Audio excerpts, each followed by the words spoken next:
అనితకి nothing to worry. కాలికి దెబ్బ తగిలింది కాబట్టి పర్వాలేదు. అదే కడుపుకు తగిలింటే అబార్షన్ అయి ఉండేది. Thank god. Anyhow she's lucky.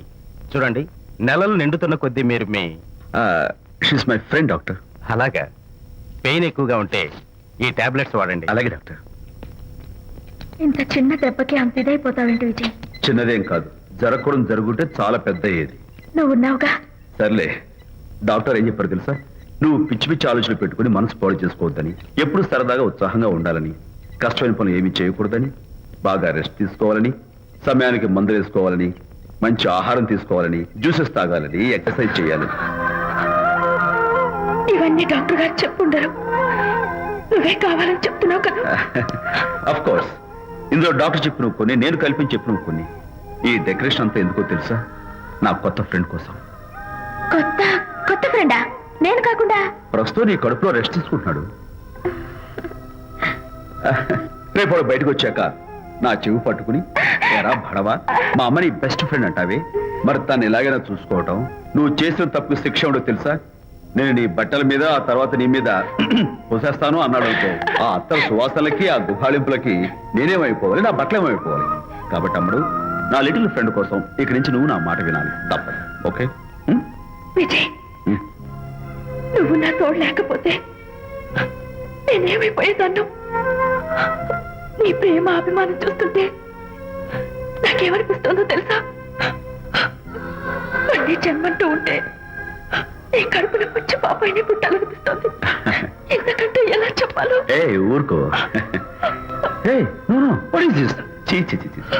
మా అనిత ఎప్పుడు ఇదొకటి అనితలాగే సరదాగా, హుషారుగా, అల్లరి చేస్తూ, గోల్ చేస్తూ ఉండాలి. ఓకే?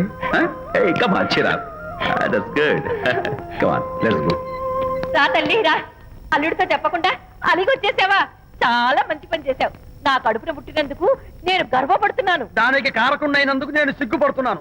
ఆడపిల్ల అడిగి అత్తవారి నుండి వచ్చేస్తే 4 మంచి మాటలు చెప్పి పంపించాల్సింది పోయి వెనకేసుకొస్తావా వేరు పెనుగా అన్నాడు సుబ్బాయమ్మ భర్త తన భార్యతో. శాంతి, శాంతి. అల్లుడు గారా, రండి రండి. ఏమిటి శాంతి, మాట మాత్రమే చెప్పకుండా వచ్చేసావు? మాట వినని మనిషితో చెప్పి రావాల్సిన అవసరం నాకు లేదు. సర్లే, పద ఇంటికి. ఏ ఇంటికి? మన ఇంటికి. ఇల్లాలి మాటకు విలువలేని ఆ ఇల్లు దాని ఇల్లు ఎలా అవుతుంది? మీరు ఆపుతారా? శాంతి, నువ్వు చిన్న విషయాన్ని పెద్ద విషయం చేస్తున్నావు. చిన్న విషయమా? ఇది చిన్న విషయమా? పెళ్లిలో అది మీతో రాసుకు పూసుకు తిరుగుతుంటే చిన్న విషయమని సరిపెట్టుకున్నాను. నడి బజార్లో మీరు దాన్ని కౌగులించుకుని ఓదారుస్తున్నానని చెప్తే చిన్న విషయమని సర్ది చెప్తున్నాను. ఇప్పుడు నా కౌగులి కంటే దాని లోగిలే ముఖ్యం అనుకోవడం చిన్న విషయమని నేను అనుకోవట్లేదు. శాంతి, ఆ రోజు నాతో షిడ్నీ షెల్డన్, జెఫ్రీ ఆర్చర్స్ నవలు చదివేదాన్ని, ఆ మాత్రం నాకు తెలియదా అన్నావు. అంతంతలా పుస్తకాలు చదవడం కాదు, మనుషులను చదవాలి, వాళ్ళ మనసుల్ని అర్థం చేసుకోవాలి. బయలుదేరు. అబ్బో, ఇప్పటికే నిన్ను నీ ఫ్రెండ్ ని ఎక్కువగా అర్థం చేసుకున్నావు. అందుకేనండి చాలా ఎక్కువగా మాట్లాడుతున్నారు. ఏమిటి ఎక్కువ? ఇది మా మొగుడు పిల్లల మధ్య సమస్య, మీరు అనవసరంగా జోక్యం చేసుకోకండి. ఇప్పుడు సమగా ఉందా? శాంతి, ఇంతకీ నువ్వు ఇంటికి వస్తావా రావా? వస్తాను, కానీ ఒక కండిషన్ మీద అయితేనే వస్తాను. ఇక మీరు అనితింటికి వెళ్ళకూడదు, తనతో మాట్లాడకూడదు. అంతేకాదు, మీ ఆ ఫ్రెండ్షిప్, ఆడ ఫ్రెండ్షిప్ పర్మనెంట్ గా కట్ చేసుకుంటేనే వస్తాను. శాంతి, మీరిద్దరు నాకు 2 కళ్ళు లాంటి వాళ్ళు. అందులో కళ్ళు పొడి చేసుకోబడి ఎలా? ఇవాళ 2 కళ్ళు అంటారు, రేపు 2 ఇళ్ళు అంటారని ఏంటి గ్యారంటీ? ఆహా, అయితే ఫైనల్ గా చెప్తాను విను. అనిత నాకు ఫ్రెండ్, నేను తనతో మాట్లాడతాను, తన ఇంటికి వెళ్తాను, తన బాగోగులు చూస్తాను. నీకు ఇష్టమైతే నాతో రా, లేకపోతే మీకు మీ ప్రత్యేకమైన ఫ్రెండ్ మీద, ప్రత్యేకమైన ఫ్రెండ్షిప్ మీద మోసు తగ్గి పెళ్ళం కావాల్సి వచ్చి నా కాళ్ళ దగ్గరికి వచ్చినప్పుడే నేను వస్తాను. నీకు అంత డెకరేషన్ లేదు. పవిత్రమైన స్నేహానికి అర్థం తెలుసుకుని, భర్త లేని ఆడదాని బతుక్కి అర్థం లేదని గ్రహించి నువ్వే వచ్చి నా కాళ్ళు పట్టుకుంటావు. Mind it.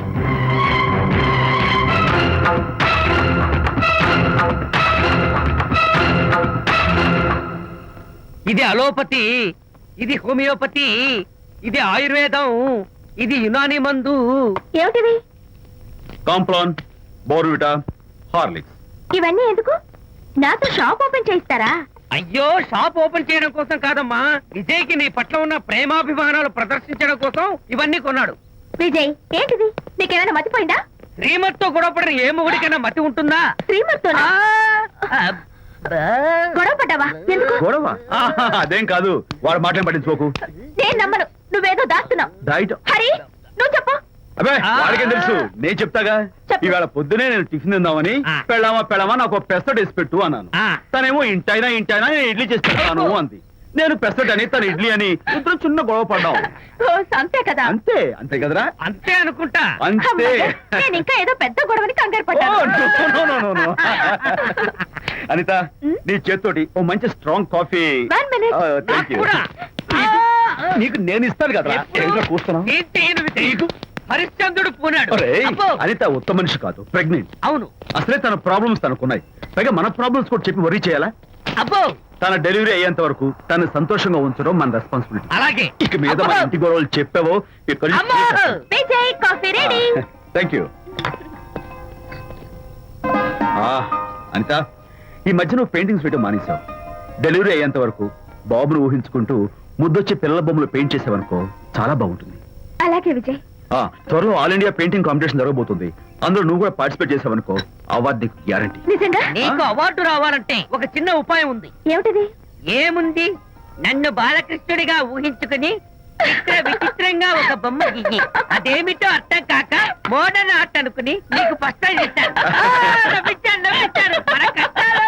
సరే మొయ్ కాఫీ తీసుకో అయ్యగారు కోడలు గారు ఇంటి నుంచి వెళ్ళిపోయినాక పదార్థాలు అన్ని ఖాళీ అయిపోయిన గిన్నెలాగా ఇల్లంతా బోసిపోయిందండి అవునండి అబ్బాయి గారు కోడలు గారు ఎప్పటికైనా పాలు పంచదారలాగా కలుస్తారంటరా అందుకేరా భయంకరమైన కుట్ర పంతున్నాను నువ్వు వెళ్ళి కారులో పెట్టి అలాగే సార్ అరే నాన్న ఏంటన్నా నువ్వు ఒకసారి మీ మామగారి ఇంటికి వెళ్ళి రావాలిరా ఏంట్రా అలా మౌనంగా ఉండిపోయావు ఏం మాట్లాడమే ఒకసారి నన్ను కాదనుకుని వెళ్ళిపోయిన తర్వాత శాంతి నాకు పెళ్ళాం కాదు వాళ్ళ నాన్న నాకు మామ కాడు ఓన్లే మీ మామగారు కాదు నా ఫ్రెండ్ ఒకసారి మా ఇంటికి వెళ్ళి రావాలి ఎందుకు ఎందుకంటే మీ పెళ్ళైన తర్వాత మీ ఇద్దరం కలిసి ఓ చిన్న వ్యాపారం పెట్టాం కదా ఇప్పుడు మీరిద్దరు విడిపోయారు మేము కూడా విడిపోవాలనుకుంటున్నాం అందుకని ఈ డాక్యుమెంట్స్ మీద ఆయన సంతకం పెట్టించురా ఈ మాత్రం దానికి నేనెందుకు మళ్ళీ పంపించు నువ్వు వెళ్తే తప్పేంటి నాన్న నేను వెళ్ళాలని రూల్ ఏంటి నాన్న నాన్న నువ్వు ఎందుకు వెళ్ళనంటున్నావో నాకు అర్థమైందే నాన్న ఏంటన్నా నీకు అర్థమైంది వంకాయ అక్కడికి వెళ్ళంగానే చమక్కుమని ఈయన గారి పెళ్ళం కనపడుతుంది ఆ. దాంతో వీడి గుండె ఢమక్కుమని కొట్టుకుంటుంది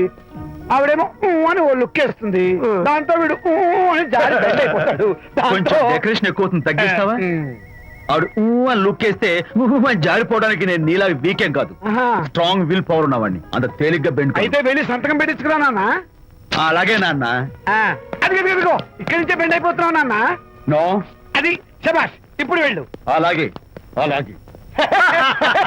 మనం అనుకున్నట్టు ఆ పేపర్లను ఇచ్చి పంపించావా సర్లే అవి డాక్యుమెంట్లు కాదు విడాకుల పత్రాలు అని అమ్మాయి బెదిరిపోయేట్టు నేను చేస్తాను గానీ నాకు చెప్పావు కదరా నేను చూసుకుంటా నువ్వు పెట్టాయి వెరీ గుడ్ ఉంటా అల్లుడు గారు వచ్చారట్టుంది ఒరే తంటి ఎవరో వచ్చారు